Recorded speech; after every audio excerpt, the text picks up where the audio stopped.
আব্বাকে খুব ভয় পান আম্মা? ফরিনা স্বাভাবিকভাবেই জবাব দিলেন। সব বউরাই স্বামীরে ডরায়। না, আপনি একটু বেশিই ভয় পান। জমের মতো। কবিরাজের দেওয়া ওষুধটি খাও এখন।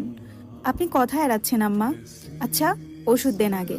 ফরিনা আলমারি খুলে ওষুধ বের করলেন, তারপর এগিয়ে দিলেন পদ্মজার কাছে। পদ্মজা ওষুধ খেয়ে বলল, কবিরাজ আনার অনুমতি ওরা দিয়েছিল ভেবে আমি অবাক হয়েছি আম্মা। ওরা কেন চায় আমি সুস্থ থাকি?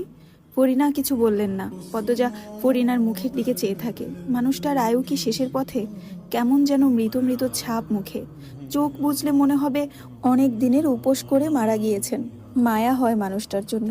কোন দুঃখে তিনি ধুকে ধুকে মরছেন। পদ্মজা বিছানা থেকে নেমে এসে ফরিনার সামনে দাঁড়ালো। বলল, আম্মা, আপনি আমাকে নিজের মেয়ে ভেবে একটা আবদার রাখবেন? তুমি তো আমার সেরি, তাহলে আবদার রাখবেন? রাখলাম। ফরিনার সূক্ষ্ম চোখ, অথচ গলা ভেজা মনে হলো। পদ্মজা বলল, তাহলে আপনার সব গোপন কথা আমাকে বলুন, যা ভেবে ভেবে আপনি কষ্ট পান। ফরিনা দু হাতে পদ্মজার দুই হাত মুঠোয় নিয়ে চুমু খান। এক ফোঁটা চোখের জল পড়ে পদ্মজার হাতে। মমতাময়ী স্পর্শ, পদ্মজার শরীরের লোম খাড়া হয়ে যায়। ফরিনা বললেন, তার আগে কও, আমি সব কওয়ার পর তোমারে যা করতে কইয়াম তাই করবা? পদ্মজা অপলক নয়নে ফরিনার চোখের দিকে তাকিয়ে থাকে। কি করতে বলবেন তিনি? যদি সেটা করতে না পারে, সম্ভব না হয়? পদ্মজা বলল, আপনি যা বলবেন আমাকে, তার সাথে যদি যা করতে বলাটা মানানসই হয়, যুক্তিগত হয়, আমি তাই করব আম্মা। ফরিনা চোখের জল মুছেন। তারপর বললেন, আমি বাপরে দেখা আইতাছি, তুমি শুইয়া থাকো। কথা শেষ করেই ফরিনা দ্রুত পায়ে বেরিয়ে যান। পদ্মজার মাঝে উত্তেজনা কাজ করছে। সে জানে না সে কি শুনতে চলেছে, তবে সেটা কোনো সাধারণ ঘটনা বা কথা হবে না, এটা নিশ্চিত। সে ঘরে পায়চারি করতে করতে জানালার ধারে আসে। দেখতে পায় রিদওয়ানকে হাতে একটা পলিথিন নিয়ে জঙ্গলে থেকে বেরিয়ে আসছে। এই জঙ্গলের মাঝেই তো আছে তালাবদ্ধ রহস্য জাল, যার চাবি বোধহয় তার কাছে আছে। আলমগীরের দেওয়া চাবিটাকে পদ্মজার কোনো তালাবদ্ধ রহস্য জালের চাবি মনে হয়। রিদওয়ান গত দিনগুলোতে ৩-৪ বার তাকে দেখতে এসেছে, কিন্তু কিছু বলেনি। রিদওয়ানের মতিগতি বোঝা যায় না। অদ্ভুত সে। রিদওয়ানকে দেখলে পদ্মজার শরীর রাগে কাঁপে। বেশ কিছুক্ষণ পর পায়ের শব্দ আসে কানে। শব্দটা শুনে মনে হচ্ছে পুরুষের পায়ের শব্দ। পদ্মজা দ্রুত এসে বিছানার এক কোণে বসে, যে কোণে ছুরি রাখা আছে। ঘরে প্রবেশ করে রিদওয়ান। পদ্মজাকে দেখে লম্বা করে হেসে বলল, তারপর বলো, কেমন আছো? পদ্মজার থেকে জবাব না পেয়ে রিদওয়ান আবার প্রশ্ন করলো, সুস্থ আছো তো? পদ্মজা সাড়া দিল না। রিদওয়ান চেয়ার টেনে বসলো।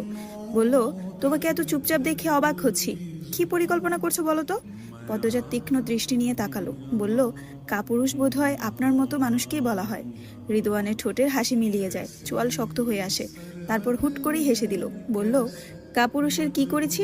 স্বামীর অবর্তমানে তার স্ত্রীর গায়ে হাত তুলেছেন, আবার সেই স্ত্রী অসুস্থ ছিল। এমন তো কাপুরুষরাই করে। এত কথা না বলে চুপচাপ যা বলি শোনো। আমির আমাদের ব্যাপারে অনেক নাক গলিয়েছে, অনেক সমস্যা করেছে। তবুও আমরা আমিরকে এক শর্তে ফিরিয়ে দেব, যদি তুমি সেই শর্ত মানো। কি শর্ত? তুমি আমিরকে নিয়ে ঢাকা চলে যাবে, কখনো অলন্দপুর ফিরবে না। যদি না মানি? অবুঝের মতো প্রশ্ন করতে বলিনি, শর্ত দিয়েছি, মানা না মানা তোমার ব্যাপার। আপনারা আমাকে ভয় পাচ্ছেন কেন? রিদওয়ান হাসলো। পদ্মজা বলল, সেদিন মেরে আদমরা করেছেন, এবার একদম মেরে দিন, তাহলেই আপনাদের সমস্যা শেষ। বেহুদা আমাদের মুক্তি দিয়ে ভেজাল কেন বাড়াচ্ছেন? ঢাকা ফিরে গিয়ে পুলিশ নিয়েও তো আসতে পারি। রিদওয়ান বিরক্তিতে সূচক উচ্চারণ করলো। বলল, তোমাকে মারা যাবে না। আমাকে দিয়ে আপনাদের কি কাজ হবে যে মারা যাবে না? এত প্রশ্ন কেন করছো? মনে আসছে তাই। রিদওয়ান রাগে উত্তেজিত হয়ে পড়ছে। তুমি শর্তে রাজি নাকি না? আগে বলুন, কার কাজে আমি লাগবো? কার খাতিরে আমাকে মারা যাবে না? তুমি শর্তে রাজি নাকি সেটা বলো। এই যে আমার পাঞ্জাবিতে তাজা লাল দাগটা দেখছো, এটা কিন্তু রক্তের, আর রক্তটা আমিরের। পদ্মজার চোখ দুটি জ্বলে উঠে। এমনিতেই এই হিংস্র মানুষটার হাসি কথা তার গা জ্বালিয়ে দিচ্ছে, তার উপর তার স্বামীর রক্ত দেখাচ্ছে রিদওয়ান। পদ্মজা উঁচু গলায় প্রশ্ন করলো, ওনাকে জঙ্গলেই রেখেছেন তাই না? শর্তে রাজি তুমি? না। তোমাকে তো আমি। রিদওয়ান রেগে তেড়ে আসে। পদ্মজা পাশের টেবিল থেকে ওষুধের কাচের বোতলটা নিয়ে রিদওয়ানের মাথায় আঘাত করে। রিদওয়ান আকস্মিক আক্রমণে বিছানায় পড়ে যায়। পদ্মজা দ্রুত তার সাথে ছুরি হাতে নেয়। রিদওয়ান বিছানায় পড়ার 2 সেকেন্ডের মধ্যে তার পিঠে ছুরি দিয়ে হ্যাচকা টান মারে। রিদওয়ান আর্তনাদ করে উঠল। পাঞ্জাবি ছিঁড়ে ছুরির আঘাত শরীরের মাংস অবধি চলে গিয়েছে। সুযোগ পদ্মজার হাতের মুঠোয়। সে এই সুযোগ হারাবে না। এতদিন সে এদের মানুষ ভেবে এসেছে, অথচ এরা মানুষরূপী শয়তান। আর শয়তানকে বুঝে শুনে নয়, ইচ্ছা মতো আঘাত করা উচিত। পদ্মজা দ্রুত কাঠের চেয়ার তুলে নেয় হাতে, শরীরের সব শক্তি দিয়ে বাড়ি মারে রিদওয়ানের মাথায়। রিদওয়ানের কানের পাশ দিয়ে রক্তের ধারা নামে, নিস্তেজ হয়ে পড়ে শরীর। পদ্মজা হিংস্র বাঘিনীর মতো হাঁপাতে থাকে। মিনিট দুয়েক পর শাড়ির আঁচল মেছে থেকে তুলে বুকে জড়িয়ে নেয়। হুট করেই যেন শান্ত সমুদ্র গর্জন তুলে লণ্ডভণ্ড করে দিয়েছে চারপাশ। ফরিনা পদ্মজার ঘরে প্রবেশ করে ঘাবড়ে গেল। বিছানায় রক্তাক্ত দীর্ঘদেহী একজন পুরুষ সংজ্ঞাহারা হয়ে পড়ে আছে, নাকি মারা গেছে। ফরিনা শিউরে ওঠেন। পদ্মজা ফরিনাকে এক নজর দেখে জগ থেকে গ্লাসে জল নিয়ে ঢকঢক করে পানি পান করলো। ফরিনার মনে হচ্ছে বিছানায় পড়ে থাকা রক্তাক্ত পুরুষ মানুষটি রিদওয়ান। যখন শতভাগ নিশ্চিত হলেন এটা রিদওয়ান, মনে তীব্র একটা ভয় জেগে বসে। তিনি নিঃশ্বাস আটকে পদ্মজার কাছে ছুটে আসেন। চাপা স্বরে প্রশ্ন করলেন, রিদু কি মরে গেছে? পদ্মজা তাৎক্ষণিক জবাব দিতে পারল না। সময় নিয়ে ধীরে সুস্থে বলল, মরেনি বোধ হয়, তবে বেশিক্ষণ এভাবে থাকলে মরে যাবে। পদ্মজার তরঙ্গহীন গলার স্বর ফরিনার ভয়ের মাত্রা বাড়িয়ে দিল। তিনি পদ্মজাকে আচমকা বুকের সাথে জড়িয়ে ধরলেন। পদ্মজা থতমত খেয়ে গেল। ফরিনার হৃৎপিণ্ডের কাঁপুনি টের পায় সে। ফরিনা অস্থির হয়ে বললেন, ও মা। পদ্মজা ফরিনার বুক থেকে মাথা তুলে বলল, কি হয়েছে আম্মা? ফরিনার চোখের দৃষ্টি অস্থির। তিনি ঢোক গিলে বললেন, তুমি পালাইয়া যাও, হারাইবা না, রূপার মতো চইলা যাও। আম্মা, ওরা আমাকে মারবে না। রিদওয়ান ভাইয়া বলেছে। মিশা কথা কইছে। আম্মা, আপনি এমন করতেছেন কেন? ফরিনা দ্রুত সঙ্গহীন রিদওয়ানকে চাদর দিয়ে ঢেকে দিলেন। তারপর বললেন, তুমি পালাইয়া যাও। তোমার আব্বা ওই শুকুনের বাচ্চা আমার নিষ্পাপ কলিজার টুকরা বাবুরে মাইরা ফেলছে কিন্তু। জুতার ছপ আওয়াজ শুনে ফরিনা থমকে যান। এরকম আওয়াজ মজিদের জুতোয় হয়। মনে হয় জুতার পানি নিয়ে হাঁটছেন। তিনি আতঙ্কে চোখ দুটি বড় বড় করে তাকালেন। মজিদ তো ঘরে ছিল না, কখন চলে এলো? আর যতক্ষণ মজিদ ঘরে থাকে ততক্ষণ ফরিনাকেও ঘরে থাকতে হয়। তিনি পুরোপুরি নিশ্চিত মজিদ এখন পদ্মজার ঘরে আসবে আর রিদওয়ানকে দেখে ফেলবে। তিনি পদ্মজার আলমারি খুলে তালা চাবি বের করলেন। একটা ঝড় থামাতেই যেন আরেকটা ঝড় শুরু হয়েছে। পদ্মজা ফরিনাকে উদ্বিগ্ন হয়ে জিজ্ঞাসা করলো, আম্মা কি? কিন্তু কি? বাবু মানে ওনাকে মেরে ফেলেছে মানে? আপনি কিভাবে জানেন আম্মা? ফরিনা নিজের এক হাতে পদ্মজার এক হাত শক্ত করে চেপে ধরলেন। তারপর দৌড়ে বেরিয়ে যান ঘর থেকে। বারান্দায় পা রাখতেই মজিদের সাথে দেখা হয়। ফরিনা মজিদের উপস্থিতি অগ্রাহ্য করে পদ্মজাকে টেনে নিয়ে যান 3 তলায়। মজিদ হতভম্ব হয়ে দেখলেন ঘটনাটা। পদ্মজা বারবার জিজ্ঞাসা করছে ফরিনাকে, আম্মা আপনি এটা কি বললেন? আমার বুক কাঁপছে। আম্মা কোথায় যাচ্ছেন? মজিদ পদ্মজার ঘরে উকি দিলেন। তার তীক্ষ্ণ চোখের দৃষ্টি বিছানার উপর রিদওয়ানকে দেখতে না পেলে ও রিদওয়ানের পা জোড়া চোখে পড়ে যায়। তিনি হন্তদন্ত হয়ে ঘরে ঢুকলেন। চাদর সরিয়ে রিদওয়ানকে দেখে আতকে উঠলেন। এদিকে ফরিনা পদ্মজাকে ঠেলে একটা ঘরে ঢুকিয়ে দেন। ঘরের দরজাটি লোহার। পদ্মজা ধাক্কা খেয়ে ঘরের মধ্যখানে পড়ে। সে মেঝে থেকে উঠতে ফরিনা বাইরে থেকে দরজা তালা লাগিয়ে দিলেন। পদ্মজা আচমকা ঘটনায় হতবুদ্ধি হয়ে পড়েছে। তার মাথায় বারবার বাজছে, তোমার আব্বা ওই শকুনের বাচ্চা আমার নিষ্পাপ কলিজার টুকরা বাবুরে মাইরা ফেলছে। পদ্মজা 2 হাতে মুখ চেপে ধরে। মনে হচ্ছে তার দম বন্ধ হয়ে আসছে, এক্ষুনি মারা যাবে। বুকের রক্তক্ষরণ হচ্ছে। ফরিনা বলেছিলেন সম্পত্তির জন্য হলেও আমিরকে ওরা জানে মারবে না। এজন্যই পদ্মজা ধৈর্য ধরে 5টি দিন কাটাতে পেরেছে। ভেবেছিল শরীরে একটু শক্তি জমিয়ে তারপর সে তার স্বামীকে খুঁজে বের করবে। কিন্তু একটু আগে ফরিনা যা বললেন তাতে পদ্মজার কলিজা ফেটে যাচ্ছে। রিদওয়ান শর্ত দিয়েছিল পদ্মজা ঢাকা চলে গেলে আমিরকে ছেড়ে দিবে। পদ্মজা তাই মানত, শুধু না করে আর একটু কথা বের করতে চেয়েছিল সে। তার আগেই রিদওয়ান আক্রমণ করতে উদ্যত হলো আর এই পদ্মজা আঘাত করে বসে। 5 দিনের সব ধৈর্য পরিকল্পনা উলটপালট হয়ে গেল ফরিনার এক কথায়। পদ্মজার দরজায় থাপ্পড় দিয়ে ডাকলো, আম্মা আম্মা, কেন আটকালেন আমাকে? দরজা খুলুন। আম্মা, আপনার ছেলের কি হয়েছে? কি বললেন আম্মা? ফরিনা হাতের চাবিটা দূরে ছুঁড়ে ফেললেন। সিঁড়িতে শব্দ হচ্ছে দপদপ। তিনি নিজের হাতের দিকে তাকিয়ে দেখেন অস্বাভাবিকভাবে হাত কাঁপছে পা।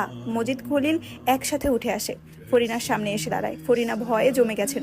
মজিদের চেহারা ক্ষুব্ধ। তিনি রাগে গজগজ করতে করতে প্রশ্ন করলেন, রিদওয়ানকে পদ্মজা আঘাত করেছে? ফরিনা কিছু বললেন না। মজিদের গলার স্বর শুনে পদ্মজা চুপ হয়ে যায়। ফরিনা এলোমেলো দৃষ্টি নিয়ে কাঁপছেন। খলিল বললেন, ভাবিরে জিগাও কেন? ওই সেরি সারা আর কার এত সাহস আছে এই সেরি এই ঘরের ভেতরে? ফরিনা দরজার সাথে লেপ্টে দাঁড়িয়ে আছেন। খলিলের প্রশ্ন শুনে আরো শক্ত হয়ে দাঁড়ালেন। মজিদ ফরিনাকে ধাক্কা দিয়ে সরিয়ে দেন। দরজায় তালা। তখনই পদ্মজা দরজায় থাপ্পড় দিয়ে ডাকলো, আম্মা আম্মা, দরজা খুলুন। কি হচ্ছে ওখানে? মজিদের ক্ষুদ্র চেহারা আরো ভয়ঙ্কর হয়ে ওঠে। তিনি ফরিনার কাছে চাবি চাইলেন। চাবি দাও। কি বলছি কানে যায় না? চাবি দাও। ফরিনা আমতা আমতা করে বলল, নাই। মজিদ ফরিনার মুখ চেপে ধরেন, তারপর চাপা স্বরে বললেন, চাবি দাও। ফরিনা তাও বললেন, চাবি নেই। মজিদ আরও একবার বললেন, চাবি দাও বলছি। শাড়ির কোন ভাঁজে লুকিয়ে রেখেছো? চাবি নাই, চাবি নাই আমার কাছে, গলা উঁচিয়ে বললেন ফরিনা। খলিল দরজায় জোরে কয়টা লাথি দিলেন, তালা ভাঙার চেষ্টা করলেন। দুপদাপ শব্দ, সেই সাথে পদ্মজাকে উদ্দেশ্য করে নোংরা গালি। খলিলের মুখের ভাষা শুনে পদ্মজার কান ঝাঝা করে উঠল, ঘৃণায় চোখ মুখ কুঁচকে যায়। ফরিনার উচ্চ বাক্য শুনে মজিদ হাওলাদার রাগে কাঁপতে থাকলেন। ফরিনার এত সাহস কি করে হলো? তিনি ফরিনার শরীর হাতড়ে চাবি খুঁজতে খুঁজতে বললেন, চাবি কোথায় রাখছো? জলদি বলো, নয়তো এরপর যা হবে ভালো হবে না। ফরিনার শরীর কাঁপছে ভয়ে। তিনি জানেন এই মুহূর্তে তিনি খুন হয়ে যেতেও পারেন, তবুও চাবি দিবেন না, নয়তো ওরা পদ্মজাকে খুন করে ফেলবে। ওরা পারে না এমন কিছু নেই। মজিদের নিকৃষ্ট অনেক কাজের সাক্ষী তিনি। এই মানুষটা তার জীবনের জাহান্নাম। মজিদ রাগে হুঁশ জ্ঞান হারিয়ে ফেলে। ফরিনা কিছুতেই কথা মানছে না বলে ছোট ভাইয়ের সামনে ফরিনার শাড়ি টেনে খুলে ফেলেন তিনি, আর বললেন, চাবি কোন চিপায় রাখছো বলো, নয়তো মেরে পুঁতে ফেলবো। ফরিনা টু শব্দও করলেন না। খলিলের সামনে যুবতীকালে তাকে বিভস্ত্র করেও মাজিদ মেরেছে। সম্মান ইজ্জত কবেই হারিয়ে গেছে, নতুন করে হারানোর কিছুই নেই। বয়সও অনেক হয়েছে, তবে এদের শিকার পদ্মজাকে হতে দিবে না কিছুতেই। মজিদ কোনোভাবেই ফরিনার কাছ থেকে চাবি উদ্ধার করতে পারেননি। এদিকে রিদওয়ানের অবস্থা খারাপের দিকে। খলিল দ্রুত নিচে চলে গেলেন। মজিদ ফরিনাকে মেঝেতে ফেলে ইচ্ছে মতো লাথি থাপড় দেন, সাথে বিশ্রী গালিগালাজ। চারপাশ ফরিনার কান্নায় ভারী হয়ে ওঠে। ফরিনার কান্নার স্বর পদ্মজার কানে আসতেই সে চিৎকার করে বলল, আব্বা আম্মাকে মারবেন না, আব্বা দোহাই লাগে, আম্মা লাশের মতো হয়ে গেছে, আব্বা আম্মাকে মারবেন না, আমাকে মারেন আব্বা। আম্মা আপনি দরজা খুলুন, আম্মাকে এভাবে কেন মারছেন আব্বা? আপনি তো অলন্দুপুরের ফেরেস্তা ছিলেন আব্বা, আপনার এমন রূপ কেন? আম্মা দরজা খুলুন আব্বা, আম্মা খুব কষ্ট পাচ্ছে, অনুরোধ করছি আর মারবেন না। বাইরে ফরিনার কান্না, ঘরের ভেতর পদ্মজার কান্না, আর দরজায় এলোপাথারি থাপ্পড়ের আওয়াজ, সব মিলিয়ে চারপাশ যেন চূর্ণ বির্ণ হয়ে যাচ্ছে। খলিলের ডাক শুনে মজিদ চলে গেলেন, কিন্তু যাওয়ার পূর্বে ফরিনার পেটে বড় একটা লাথি বসিয়ে দিলেন। সঙ্গে সঙ্গে ফরিনার মুখ দিয়ে বমি বেরিয়ে আসে। মজিদ চলে যাওয়ার মিনিট দুয়েক পর লতিফা দৌড়ে আসে। সিঁড়ি দিয়ে ওঠার সময় সে দুইবার হোঁচট খেলো। তারপর ফরিনার মাথায় নিজের কোলে নিয়ে কেঁদে বলল, খালাম্মা আপনি কেন খালুর বিরুদ্ধে গেলেন? ও খালাম্মা, কথা কন খালাম্মা। লতিফার ব্যাকুল কণ্ঠস্বর শুনে পদ্মজা আরো জোরে থাপ্পড় দিল দরজায়। বলল, লুতুবুবু আম্মার কি হয়েছে? লুতুবুবু দরজা খোলো, ও লতুবুবু। ফরিনা অস্পষ্ট স্বরে লতিফাকে বললেন, তোর খালু চইলা গেছে? গেছে। বাড়ি থেকে বাইর হইছে? ফরিনা কণ্ঠ নিভে আসছে। লতিফা ফরিনার মাথাটা সাবধানে মেঝেতে রেখে বারান্দা থেকে বাইরে উকি দিল। মজিদ, খলিল, মদন আর বাড়ির দারোয়ান মিলে গরুর গাড়ি দিয়ে রিদওয়ানকে নিয়ে যাচ্ছে। গেটের কাছাকাছি চলে গেছে। সে ফরিনাকে এসে বলল, বাইর হইয়া গেছে খালাম্মা। পদ্মজা দরজায় এলো পাথারি থাপ্পড় দিচ্ছে, বিকট শব্দ হচ্ছে। ফরিনা আঙুলের ইশারায় ডান দিকটা দেখিয়ে বলল, ওইখানে খুঁজা দেখ, চাবি পাবি একটা, দরজাটা খুইলা দে। লতিফা ফরিনার কথা মতো চাবি খুঁজলো, পেয়েও গেল। তারপর দরজা খুলতেই পদ্মজা হুড়মুড়িয়ে বের হয়। ফরিনাকে দেখে তার হাত পা ঠান্ডা হয়ে আসে। গায়ে শাড়ি নেই, পেটিকোট হাঁটু অবধি তোলা, মিষ্টি রঙের ব্লাউজে রক্তের দাগ, নাক দিয়ে রক্ত ঝরছে, দুই চোখ ফুলে গেছে, হাতে পায়ে জখম। বয়স্ক মানুষটাকে ছাড়েনি। পদ্মজা হাঁটু গেড়ে বসে ফরিনাকে জড়িয়ে ধরে কাঁদল, আম্মা আপনি কেন চাবিটা দিলেন না? এরা মানুষ, নিজের বউকে কেউ এভাবে মারে? লতুবুবু আম্মাকে ধরো। লতিফা ফুপিয়ে কাঁদছে। সে কাঁদতে কাঁদতে বলল, পদ্মজা তুমি কিচ্ছু জানো না, খালু এমনিই মারে, এখন ধরো আম্মাকে। লতিফা পদ্মজা দুজন মিলে ফরিনাকে ধরে ধরে তিনতলায় আরেকটি ঘরে নিয়ে যায়, যে ঘরটিতে প্রথম রুম্পা ছিল। তারপর রানী। নিচতলা অবধি নিয়ে যাওয়া সম্ভব নয়। ফরিনা মেঝেতে পা সোজা করে ফেলতে পারছে না, চোখ দুটি বারবার বুঝে যাচ্ছে। পদ্মজা একটা অদ্ভুত অনুভূতি অনুভব করছে, যেমনটা তার মায়ের মৃত্যুর আগে অনুভব হয়েছিল। পদ্মজার গা কেঁপে উঠে, চোখ ছাপিয়ে জল নামে। মনে মনে কেঁদে বলল, আল্লাহ কেন আমার সাথে এমন হচ্ছে? কিসের পরীক্ষা নিচ্ছ তুমি? আমার চারপাশ এত নির্মম কেন? কোথায় আছো আম্মা? কোথায় আছেন পারিজার আব্বু? আমি ভীষণ একা, ভীষণ। পদ্মজার হেঁচকি উঠে গেল। সে ঢোক গিলে নিজেকে সামলায়। ফরিনার যত্ন নিতে হবে তার। ফরিনা বিছানায় শুয়ে দিতেই তিনি থেমে থেমে বললেন, আমার কই মাছের জান, আমি মরতাম না, তুমি তুমি পালায়া যাও।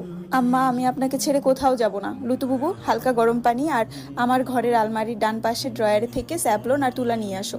পদ্মজার আদেশ পাওয়া মাত্র লতিফা বেরিয়ে গেল। ফরিনা করুণ চোখে পদ্মজার দিকে চেয়ে বলল, কান্দো ক্যারে? কাইন্দো না। পদ্মজার সুন্দর দুটি চোখ জলের পুকুর।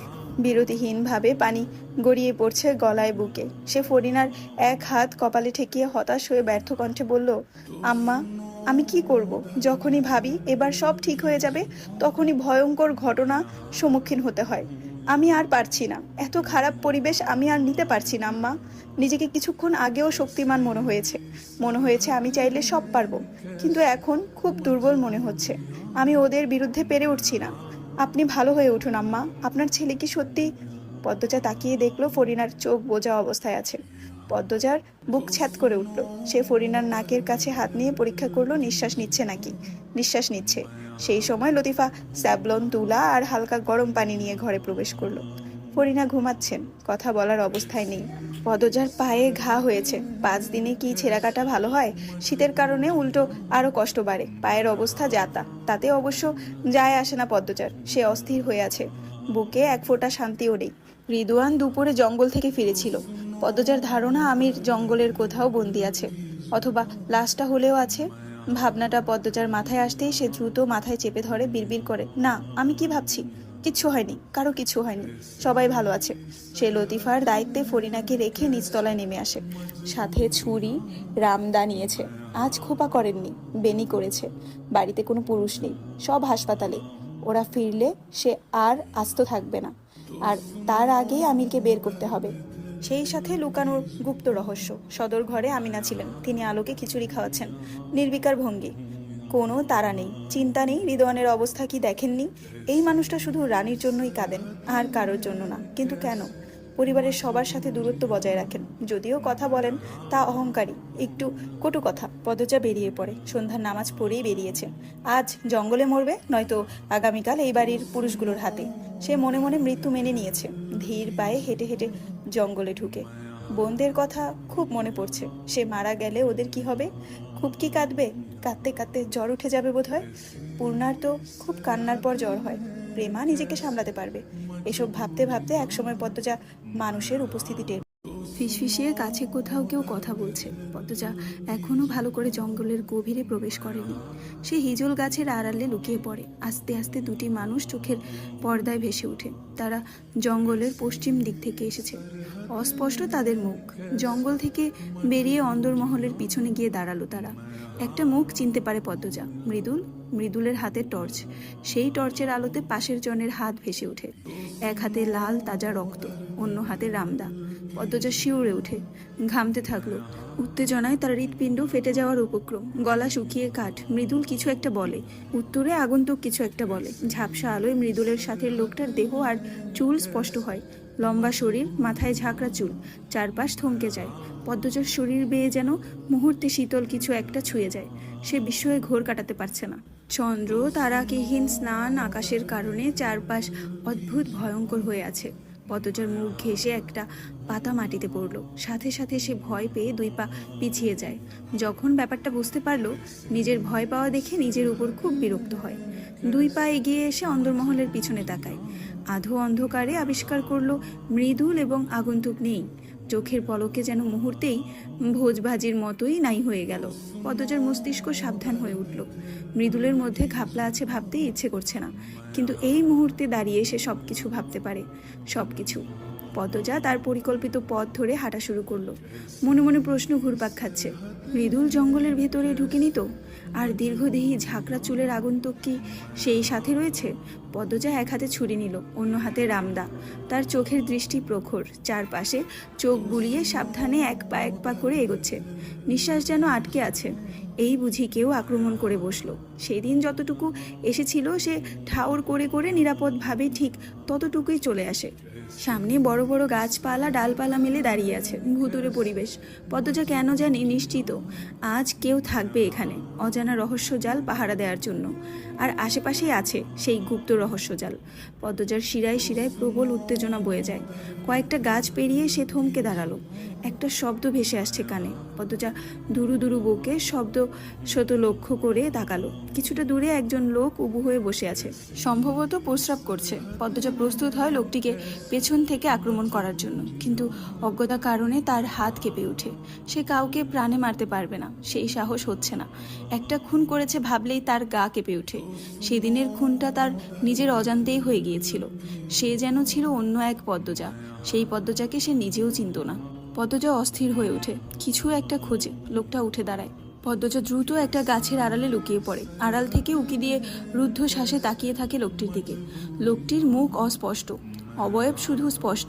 দুলকি চালে এদিকেই এগিয়ে আসছে, পরনে লুঙ্গি ও সোয়েটার পরা, মাথায় টুপিও রয়েছে। লোকটার হাঁটা দেখে মনে হচ্ছে না সে টের পেয়েছে অন্য কারো উপস্থিতি। তবুও পদ্মজার নিঃশ্বাস আটকে যায়। সে রামদাস শক্ত করে ধরল। লোকটি তার কাছে আসতেই সে শরীরের সবটুকু জোর দিয়ে মাথায় আঘাত করে। লোহার রামদা এক পাশে আঘাতে লোকটি লুটিয়ে পড়ে মাটিতে, গোঙানির শব্দ করে, হাত পা ধাপড়াতে থাকলো। সেকেন্ড কয়েক পরই দেহ নিস্তেজ হয়ে যায়। পদ্মজার বুক ফুঁড়ে নিঃশ্বাস বেরিয়ে আসে। তবে লোকটাকে কাঁচা খেলোয়াড় মনে হলো, এক আঘাতেই কুপোকাত। পদ্মজা একবার ভাবলো টর্চের আলোয় লোকটার মুখ দেখবে। তারপর মাথায় এলো টর্চের আলো দেখে যদি উৎপাতা বিপদ তার উপস্থিতি টের পেয়ে এগিয়ে আসে। তাই আর টর্চ জ্বালালো না। সে নিথর দেহটিকে পিছনে ফেলে সামনে এগিয়ে গেল। বাতাসের শা শা শব্দ, ঝিঝি পোকার ডাক, আর অশরীরীর মতো দাঁড়িয়ে থাকা গাছপালা, আর রাতের অন্ধকার বারবার পদ্মজার গা হিম করে দিচ্ছে। পদ্মজা প্রমোদ গুণে নিজের মধ্যে সাহস জোগানোর চেষ্টা করছে। বড় বড় গাছপালা ফেলে সে খোলা জায়গায় এসে দাঁড়ালো। সামনে কোনো বড় গাছ নেই। জঙ্গলের মাঝে এরকম খোলা জায়গা কেন? এতে কি কোনো রহস্য লুকিয়ে আছে? একদমই খোলা তাও নয়, জঙ্গলি লতাপাতা রয়েছে, তবে একটু অন্যরকম। লতাপাতার মাঝে জোক বা কোনো বিষাক্ত জীব থাকতে পারে। বিপদের কথা ভেবেও পদ্মজা ঝুঁকি দিল। সে পা বাড়ালো সামনে। কয়েক কদম এগোতেই জুতা ভেদ করে কাটা ফুটে পায়ে। আঘাতে আবার আঘাত লেগেছে। ব্যথায় পদ্মজার কলিজা যেন ছিঁড়ে যায়। সে কাটা বের করার চেষ্টা করে। চোখ দিয়ে টপ টপ করে জল বেরোয়। রক্ত জবা ঠোঁট দুটি জলে ভিজে যায়। মৃদুল এদিক ওদিক দেখে বলল, লিখন ভাই, চলো চইলা যাই। অসহনীয় যন্ত্রণায় লিখনের কপালে বিন্দু বিন্দু ঘাম জমেছে। সেসবে তোয়াক্কা না করে সে বলল, পদ্মজার খোঁজ নিতে হবে আগে। মৃদুল বুঝতে পারছে না কি করবে সে। লিখনের হাত থেকে গল গল করে রক্ত বেরোচ্ছে। দুপুরে সে পূর্ণার সাথে দেখা করতে মোড়ল বাড়িতে গিয়েছিল। পূর্ণা চোখ মুখ ফুলে যা তা অবস্থা। অনেক কান্নাকাটি করে পদ্মজার জন্য। পূর্ণা আশঙ্কা করছে তার বোন ভালো নেই। মৃদুলের তাই মনে হয়। সে যেতেই পূর্ণা ঝরঝর করে কাঁদতে থাকলো। তখন লিখন শাহ আসে। তার শুটিং শেষের দিকে, সপ্তাহখানেক পর ঢাকা ফিরবে, তাই পূর্ণাদের সাথে দেখা করতে এসেছিল। পূর্ণাকে ওভাবে কাঁদতে দেখে লিখন বিচলিত হয়ে পড়ে। তারপর প্রশ্ন করলো, বিস্তারিত জানতে পারে। লিখন হাওলাদার বাড়িতে আসতে চাইলে মৃদুল না করলো। সে বলল ঢুকতে দিবে না। লিখন মৃদুলের কথা শুনে না, চলে আসে হাওলাদার বাড়িতে। পিছু পিছু আসে মৃদুল, কিন্তু দুর্ভাগ্যবশত দারোয়ান গেটের ভেতরেই ঢুকতে দিল না লিখনকে। তখন মৃদুল লিখনের সাথে পরিকল্পনা করলো তারা বাড়ির পিছনে ভাঙা প্রাচীর পেরিয়ে বাড়ির ভেতরে ঢুকবে। লিখন প্রথম রাজি না হলেও পরে রাজি হলো। সে চিন্তিত হয়ে পড়েছে। পদ্মজার খোঁজ নেই কথাটা সে ভাবতেই পারছে না। এত বয়সেও এসেও সে একটা মেয়ের জন্য এত ব্যাকুল হয়ে পড়েছে, তাও বিবাহিত মেয়ে। এমন মেয়েকে ভালোবেসে ব্যাকুল হওয়া তো সমাজের চোখে খারাপ। এই সমাজের জন্যই সে পদ্মজার থেকে নিজেকে এত দূরত্বে রাখে, যাতে কোনো খারাপ কথা, কোনো দুর্নাম পদ্মজাকে ছুঁতে না পারে। পদ্মজা যেন অসুখী না হয়। সেই পদ্মজার নাকি 4 দিন ধরে খোঁজ নেই। মৃদুল দেখা করতে চাইলে তাও করতে দেওয়া হচ্ছে না। লিখনের মাথার রগ দপদপ করতে থাকে। আধার নামতেই দুজন হাওলাদার বাড়ির পিছনের ভাঙা প্রাচীর দিয়ে বাড়ির সীমানায় ঢুকে পড়ে। বাড়ির পিছনে যে জঙ্গল, সেই জঙ্গল সহ পুরো বাড়ির সীমানা মিলিয়ে চারদিকে গোল করে প্রাচীর দেওয়া। সেই পিছনের প্রাচীর দিয়ে তারা আগে পশ্চিম দিকের জঙ্গলে পা রাখে। মৃদুল একবার মদনের সাথে পশ্চিম দিকে এসেছিল একটা ঔষধি পাতা নিতে। তাই সে জানতো এদিকে বড় বড় কাঁটা আছে, যা পথ রোধ করে। এজন্য সে রামদা নিয়ে এসেছে, যা লিখনের হাতে ছিল। লিখন অসাবধানতাবশত কাঁটার লতাপাতা কাটতে গিয়ে নিজের হাতে আঘাত করে বসে। ফলে ক্ষত সৃষ্টি হয়। গলগল করে বেরিয়ে আসে রক্ত। রক্তাক্ত হাত নিয়ে বেরিয়ে আসে জঙ্গল থেকে। মৃদুল চিন্তিত ভঙ্গিতে বলল, ভাই, রক্ত তো বন্ধই হইতেছে না, কি করা যায় বলো তো? আসো চইলা যাই, বাজারে যাইবা, নয়তো ডাক্তারের বাড়িতে নিয়ে যাব। ব্যস্ত হইও না মৃদুল। লিখন এক জায়গায় বসলো। তারা অন্দর মহলের বাম দিকে আছে। মৃদুলের হাত থেকে টর্চ নিয়ে লিখন চারদিকেই দেখলো। তারপর বলল, ওই যে দেখা যাচ্ছে, ওই পাতাটা নিয়ে আসো। আচ্ছা ভাই। মৃদুল লিখনের দেখানো কয়েকটা পাতা নিয়ে আসে। তারপর কচলে নরম করে লিখনের ক্ষত স্থানে দিয়ে দেয়। লিখন বলল, হয়েছে, এবার রক্ত পড়া বন্ধ হয়ে যাবে। আমরা চইলা যাইলেই পারতাম, পদ্মজার খোঁজ না নিয়ে কিভাবে যাই? পদ্মজা ভাবির এত ভালোবাসো ভাই? অবাক করে আমারে। লিখন মুচকি হেসে বলল, এসব বলো না মৃদুল, এসব বলতে নেই। সত্যি কথা কইতে ডর কিসের? লিখন ঠোঁটে হাসি রেখেই উঠে দাঁড়ালো। হাঁটতে হাঁটতে বলল, বিবাহিত নারী নিয়ে এসব বলতে নেই। সমাজ ভালো চোখে দেখে না। সমাজেরে আমি জুতা মারি। তোমার বয়স বেড়েছে ঠিকই, জ্ঞান হয়নি। বলতে বলতে লিখন অন্দরমহলের পিছনে আসে। গা হিম করা ঠান্ডা বাতাস বইছে, তার পরনে শীত বস্ত্র নেই। মৃদুল বলল, এই কথা আমার আম্মাও বলে, এইসব কথা বাদ দাও এখন। শোনো, আমরা বাড়ির সামনে যাব নাকি পিছন থেকেই কিছু করব? লিখনের ভাবগতি বোঝা যাচ্ছে না। মৃদুল লিখনের দৃষ্টি অনুকরণ করে অন্দরমহলের 2 তলায় তাকালো, পদ্মজার ঘরের জানালার দিকে। প্রশ্ন করলো, পিছনে কি করার আছে? পদ্মজার ঘরের জানালার পাশে রেন্ট্রি গাছ দেখছো? গাছে উঠে উকি দিলেই পদ্মজাকে দেখা যাবে, কথা বলাও যাবে। উঠতে পারো গাছে? আরে পুরুষ মানুষ হয়েছি কি জন্যে? তাইলে গাছে উঠবো আমরা? একবার সামনে দিয়ে চেষ্টা করা উচিত। তুমি যাও, গিয়ে দেখো ঢুকতে দেয় নাকি। মৃদুল মুখ কালো করে বলল, দিবে না, আবার অপমান হইতে ইচ্ছে করতেছে না। তাহলে চলো গাছে উঠি। মৃদুল চুল ঠিক করতে করতে গুরুতর ভঙ্গিতে বলল, তুমি যখন কইছো আমি যাব। লিখন হাসলো। পূর্ণার মতোই মৃদুলের স্বভাব। পূর্ণাকে যে কারণে ভালো লাগে ঠিক সেই কারণেই মৃদুলকেও ভালো লাগে। মৃদুল চলে যায়। লিখনের মাথাটা ব্যথা করছে। সে 2 হাতে কপালের 2 পাশ চেপে ধরে পদ্মজার ঘরের জানালার দিকে তাকিয়ে ভাবে, একজন জনপ্রিয় অভিনেতা হয়ে এভাবে প্রাচীর টেঙিয়ে লুকিয়ে একপাক্ষিক ভালোবাসার মানুষের খোঁজ নিতে আসাটাকে হয়তো কারো চোখে পাগলামি মনে হবে, কিন্তু তার চোখে গুরুত্বপূর্ণ দায়িত্ব, নিজেকে ভালো রাখার দায়িত্ব। পদ্মজা ভালো আছে ভেবেই সে মানসিকভাবে ভালো থাকে। এ কথা ঠিক, পদ্মজার সাথে আমিরের এত সুখ দেখে তার বুকে চিনচিন ব্যথা হয়। তবে এটাও ঠিক, পদ্মজার সুখ দেখে সে শান্তি পায়, বেঁচে থাকার মানসিক মনোবল পায়। আশা থাকে মনে, আছে, বেঁচে আছে পদ্মফুল। চাইলেই দূর থেকে দেখা যাবে, চাইলেই কথা বলাও যাবে, কিন্তু যদি নাই বা থাকে তবে? মৃদুল এসে জানালো, শালার ব্যাঠা দুলাভাই নাই, কেউ নাই দরজার সামনে। লিখন বলল, তাহলে চলো, সামনে দিয়েই যাই। আমারও কেমন লাগছিল এভাবে লুকিয়ে বাড়ির পিছন দিয়ে। লিখন হাসলো, স্নান হাসি। সে এগিয়ে গেল, সাথে মৃদুল। দুজন অন্দরমহলে প্রবেশ করলো নির্বিঘ্নে, কোনো বাধা আসেনি। আমিনা সদর ঘরে বসে ছিলেন। তিনি লিখনকে দেখে বললেন, তুমি এখানে ক্যারে আইসো? মৃদুল ঘরে ঢুকে বলল, ফুফু আম্মা, পদ্মজা ভাবি কই? আমিনা বসা থেকে উঠে দাঁড়ালেন। মৃদুলের কাছে এসে আদুরে গলায় বললেন, কই আসিলি বাপ? তোর ফুপায় বক্সে বইলা চইলা যাবি কেন? আমি তোর ফুপু আম্মা আসি না? তুই এখানেই থাকবি, যতদিন ইচ্ছা থাকবি। মৃদুল কপালে ভাঁজ সৃষ্টি করে বলল, ধুর, বাদ দাও এসব কথা। তোমার জামাই একটা ইবলিশ, ইবলিশের ধারের কাছে মানুষদের থাকতে নাই। আমিনা মৃদুলের মুখ ছুঁয়ে বললেন, এমন কয় না বাপ, আদর পরে কইরো, এখন কত? পদ্মজা ভাবি কই? ঘরেই আছে। ভাবির কি শরীর ভালো আছে? আমিনা ক্ষীণ মুহূর্ত সময় নিয়ে লিখনকে দেখলেন, তারপর বললেন, হ ভালা। আচ্ছা ফুপু আম্মা, আমরা উপরে যাইতেছি। আমিনা লিখনের দিকে আঙুল তাক করে তীক্ষ্ণ স্বরে বললেন, এই স্যারাও যাইব? লিখন চোখের দৃষ্টি অন্যদিকে ফিরিয়ে নিল। পরপুরুষ হয়ে পদ্মজার মতো মেয়েকে দেখতে যাওয়া ঠিক হবে না বোধহয়। মৃদুল তো এই বাড়ির আত্মীয়, সে গেলে সমস্যা নেই। মৃদুল কিছু বলার পূর্বে লিখন বলল, আমি এখানে বসি, তুমি যাও। না ভাই, তুমি আয়ো। আরে মৃদুল, যাও তো। মৃদুল সিঁড়িতে পা রাখলো। আমিনা ভাবছেন, পদ্মজা তো ঘরেই আছে, বাড়িতে কোনো পুরুষ নেই। এরকম সময়ে যদি পদ্মজা নিচে নেমে আসে, লিখনের সাথে কথা বলে, আর এই খবর কোনোভাবে যদি খলিল হাওলাদারের কানে যায়, তবে তার রক্ষা নেই। তিনি উঁচু কণ্ঠে ডাকলেন মৃদুল রে। মৃদুল তাকালো। আমিনা জানেন না পদ্মজা সত্যি ঘরেই নেই। তিনি মিথ্যে ভেবে বললেন, পদ্মজাই তো ঘরেই নাই। লিখন উদ্বিগ্ন হয়ে প্রশ্ন করলো, কেন, কোথায় গিয়েছে? আমিনা নির্বিকার কণ্ঠে বললেন, আমি কি তা কইতাম, গেছে কোনো কামে। মৃদুল সিঁড়ি ভেঙে নেমে আসলো। ভাবি একলা গেছে? আমিনা আরেকটা মিথ্যে বললেন, না একলা যায় নাই, আমিরের লগে গেছে। মৃদুল উৎসুক হয়ে জানতে চাইল, আমির ভাই বাড়িতে আসিল? আমি যে দেহি নাই, ভাবছি জরুরি কোনো কামে ঢাকাত গেছে। আচ্ছা ফুপু আম্মা, অন্দরমহল নজরবন্দিতে আসিল কেন? আমারে ঢুকতে দিত না। আমিনা তৃতীয়বারের মতো মিথ্যা বললেন। আমির তো ঢাকাতে গেছিল, কাইল রাইতে আইছে। আমির নাই, এজন্য পদ্মজার। লিখন কথা কেড়ে নিয়ে বলল, বুঝতে পেরেছি, সিকিউরিটি মানে নিরাপত্তা দিয়ে গিয়েছিল। আমি আছি তো গ্রামে। আমির হাওলাদার খুব ভালোবাসেন পদ্মজাকে। শেষ শব্দ 3টি লিখন জোরপূর্বক হেসে বলল, তার চোখের মনি চিকচিক করছে। মৃদুল আফসোস করে বলল, ধুর, দেখাই হইল না। আসি চাচি, বলল লিখন। লিখন বেরিয়ে আসে। মৃদুল বলল, পদ্মজা ভাবির চিঠি দেখে তো মনে হয় নাই এত সহজ ব্যাপার।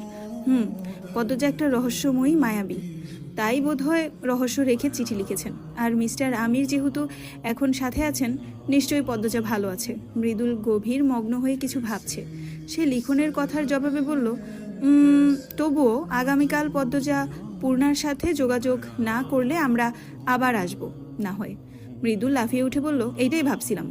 লিখনের হাতে রক্ত পড়া বন্ধ হলেও খুব ব্যথা হচ্ছে, তা মুখ দেখেই বোঝা যাচ্ছে। মৃদুল বলল, ভাই সাইকেল নিয়ে আসি। এই অবস্থায় হেঁটে যাওয়া ঠিক হইব না। লিখনও সায় দিল। মৃদুল আলোক ঘর থেকে সাইকেল নিয়ে আসে। মৃদুলের সামনে লিখন পিছনে বসলো। তাদের দারোয়ান দেখে অবাক হয়, তবে বেশ কিছু বলতে পারেনি। মৃদুল হুমকি ধামকি দিয়ে বেরিয়ে পড়ে। রাতের স্নিগ্ধ বাতাসে লিখন অনুভব করলো তার বুকের সূক্ষ্ম ব্যথাটা সর্বাঙ্গে ছড়িয়ে পড়ছে। সে একবার ঘুরে তাকালো হাওলাদার বাড়ির গেটের দিকে। খ্যাতিমান সুদর্শন ধনী লিখন শাহ যে সবসময় ঠোঁটে প্লাস্টিকের হাসি ঝুলিয়ে রাখে, তাকে দেখে সবার কত সুখী মনে হয়। কত যুবক স্বপ্ন দেখে লিখন শাহর অবস্থানে আসার, কিন্তু তারা কি কখনো জানবে লিখন শাহ সর্বক্ষণ বুকের ভেতরে বিষাক্ত সূচ নিয়ে হাসে, যে সূচের তীব্রতা তাকে এক মুহূর্ত শান্তি দেয় না।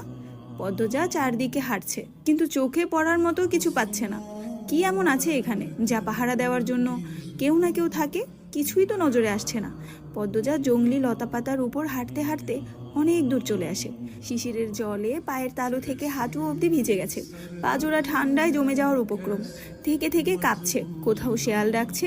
পদ্মজার বুক ধুকপুক ধুকপুক করছে। মনে হচ্ছে কয়েক জোড়া চোখ তার দিকে তাকিয়ে আছে, যে কোনো মুহূর্তে আক্রমণ করে বসবে, ছিঁড়ে খাবে দেহ। ভাবতেই পদ্মজার গা শিউরে উঠে। সে ঢোক গিলল, তারপর আয়তুল কুরসি পড়ল। পড়ে বুকে ফু দিল। আয়তুল কুরসি যতবার সে পড়ে ততবার নিজের মধ্যে একটা শক্তি অনুভব করে, ভরসা পায়। এই মুহূর্তেও তার ব্যতিক্রম হয়নি। সে সামনে এগোতে এগোতে একসময় আবিষ্কার করলো তার পায়ের নিচের মাটির বদলে অন্য কিছু আছে। চকিতে পদ্মজার মস্তিষ্ক 4 গুণ গতিতে সচল হয়ে উঠল। সে পায়ের নিচে লতাপাতা সরাতে গিয়ে দেখলো এই লতাপাতাগুলোর শিকড় নেই। পদ্মজা দ্রুত গতিতে সব লতাপাতা সরালো। তখনই আবছা আলোয় চোখে ভেসে উঠল লোহার মেঝে। পদ্মজার মুখে একটি গাঢ় বিস্ময়ের ছাপ প্রতীয়মান হয়ে উঠল। তার উত্তেজনা বেড়ে যায়। শীতল শরীর উত্তেজনায় ঘামতে শুরু করলো। লোহার মেঝেটা খুব একটা বড় নয়। পদ্মজা টর্চ জ্বালায়, খুঁটিয়ে খুঁটিয়ে দেখে একপাশে ছিদ্র রয়েছে। মনে হচ্ছে এখানে চাবি ব্যবহৃত হয়। চকিতে পদ্মজার মাথায় এলো আলমগীরের দেয়া চাবিটার কথা। সে দ্রুত পেটিকোটের 2 ভাঁজ থেকে চাবিটি বের করলো। প্রবল উত্তেজনায় তার হাত দুটো মৃদু কাঁপছে। বিসমিল্লাহ বলে চাবি ছিদ্রে প্রবেশ করালো এবং কাজও করে। পদ্মজা বিস্ময়ে বাকহারা হয়ে পড়ে। কি হতে চলেছে? সে লোহার এই অংশটি 2 হাতে তোলার চেষ্টা করলো। যতটা ভারী ভেবেছিল ততটা নয়। পদ্মজা লোহার ভাবলেও এটা বোধহয় লোহার নয়। ধীরে ধীরে পদ্মজা আবিষ্কার করলো এটা একটা দরজা, গুপ্ত কোনো ঘরের দরজা। সে আতঙ্কে হিম হয়ে যায়। নিচের দিকে একটা সিঁড়ি নেমে গেছে। পদ্মজা তার কাঁপতে থাকা পা এগিয়ে দেয় ভেতরে। সে ভয় পাচ্ছে না, তা নয়, খুব ভয় হচ্ছে। এমন আচানক ঘটনার সম্মুখীন তো আগে হয়নি। সিঁড়ি ভেঙে সে অনেক দূর অবধি নেমে আসে। ভীষণ ঠান্ডা এদিকে। মনে হচ্ছে সব স্বপ্ন। কোনো রূপকথার গল্পের রাক্ষস পরিতে চলে এসেছে। চোখের সামনে ভেসে উঠে আরেকটি দরজা। এই দরজাটি অদ্ভুত ধরনের। তাদের ঢাকার বাড়িতে হুবহু এরকম দরজা আছে। এই দরজার আড়ালে যাই হয়ে যাক, বাইরে শব্দ আসে না। পদ্মজা অস্পষ্ট একটা সন্দেহ বিভোর হয়ে ওঠে। এই দরজাটি খুলতে আলমগীরের দেওয়া চাবিটাই কাজ করে। পদ্মজা চাবিতে চুমু খায়। এত গুরুত্বপূর্ণ চাবি আলমগীর তাকে দিল কেন? এসব ভাবার সময় এখন নয়, বাকিটুকু তাকে দেখতে হবে। দরজা খুলে অন্য একটি অংশে প্রবেশ করতেই মুখে তীব্র আলো ধেয়ে গেল। পদ্মজা কপাল কুঁচকে 2 হাত সামনে বাড়িয়ে আলোর গতিবেগ রোধ করে মুখে অস্পষ্ট বিরক্তিকর শব্দ উচ্চারণ করলো। তারপর ধীরে ধীরে পিটপিট করে তাকালো।